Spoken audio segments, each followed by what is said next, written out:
Radio Flamme. Bonjour Éléonore Corrad. Bonjour. Merci de répondre à cette interview pour Culture B sur Radio Flamme. Éléonore, vous êtes la lauréate du prix du polar non publié 2023. Pouvez-vous vous présenter? Bonjour, du coup, je m'appelle Éléonore, je suis interne en médecine générale en Alsace.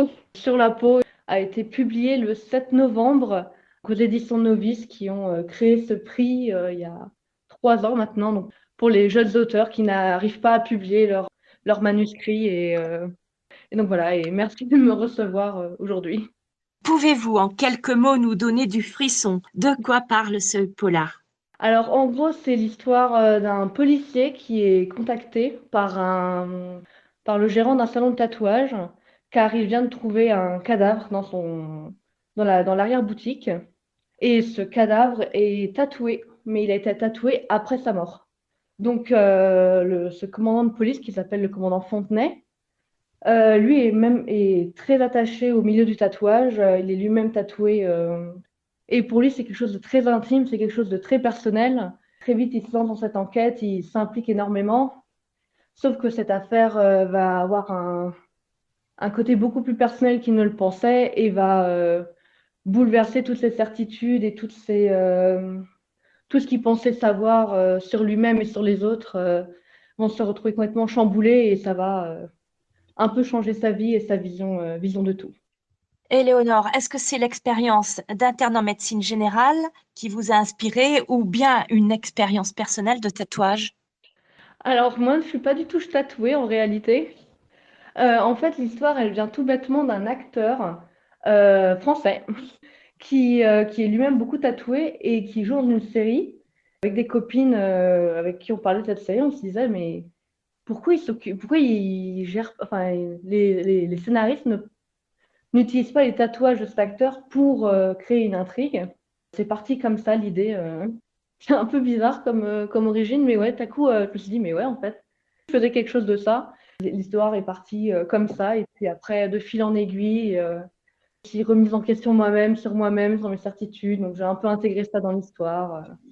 En même temps, c'est hyper moderne et actuel comme contexte parce que on parle beaucoup de street art, il y a des salons éphémères de tatouage, etc. Donc vous êtes en plein dans l'air du temps. Oui. Je suis pas moi-même, comme dit, je suis pas tatouée, mais je trouve qu'il y a quelque chose de très mystique et de très ethnique dans le tatouage. Pour certains, c'est juste un délire entre potes. C'est des gens qui vont se dire, tiens, je me tatoue avec mes copines pour marquer un souvenir de vacances. Et pour certains, c'est vraiment quelque chose qui est ancré en eux, qui est viscéral. Les femmes qui se tatouent des cicatrices pour les cacher, et en même temps pour les valoriser, pour montrer leur combat. Je pense notamment aux femmes qui ont des cancers du sein et qui tatouent la cicatrice. Voilà, je trouve qu'il y a vraiment une dimension très spirituelle et très personnelle et en même temps très visuelle dans le tatouage. Et c'est quelque chose que je trouve vraiment très beau. C'est actuel, mais heureusement, quand on va se faire un tatouage, en principe, tout se passe bien. Tandis que dans votre roman, bon, c'est plutôt une catastrophe, tout ça. Un petit peu, oui. Non, mais après, bon, on parle surtout du tatouage des victimes, mais notamment, donc, Fontenay est tatoué, et pour lui, le tatouage, c'est quelque chose qui se passe bien, c'est quelque chose qui est important pour lui, c'est quelque chose qui lui fait du bien, et c'est quelque chose qui, dans l'histoire, va le soulager. En fait, il y a des moments où il repense à ses tatouages, et c'est quelque chose qui le calme. C'est vraiment, il a un tatouage notamment sur le bras qui est vraiment quelque chose qui canalise et qui le calme et qui l'apaise. Éléonore Conrad, comment avez-vous reçu l'annonce de votre prix? Pour être honnête, je l'ai appris peut-être 3 semaines avant de passer le concours de l'internat, donc le concours vraiment le plus important de ma vie. Donc en fait, j'ai mis quelques jours à réaliser ce que j'avais reçu comme mail.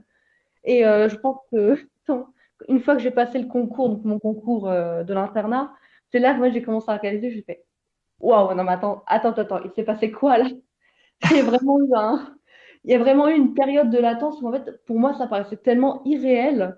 Parce que, en fait, écrire un roman, c'était vraiment le rêve de petite fille, enfin, peut-être plutôt le rêve d'adolescente, mais le rêve dont on se dit, oh là là, ce serait trop cool, mais ça arrivera jamais. Donc, et là, j'étais tellement focus sur ce concours que, ouais, j'ai mis un instant à dire, Waouh, en fait, là, c'est vrai. Là, ça va être mon bébé, il va être publié.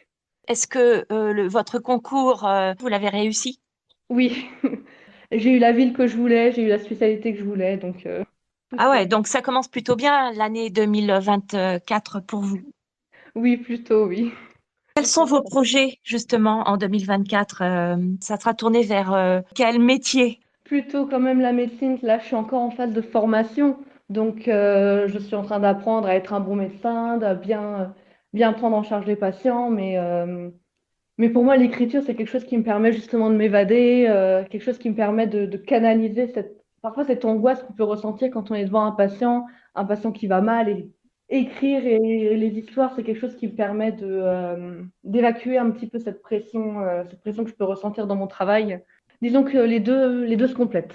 Éléonore Conrad, pouvez-vous rappeler le titre et la maison d'édition de votre polar? Mon roman s'appelle Sur la peau et il est publié aux éditions Novice. Merci Éléonore. Merci. Radio Flamme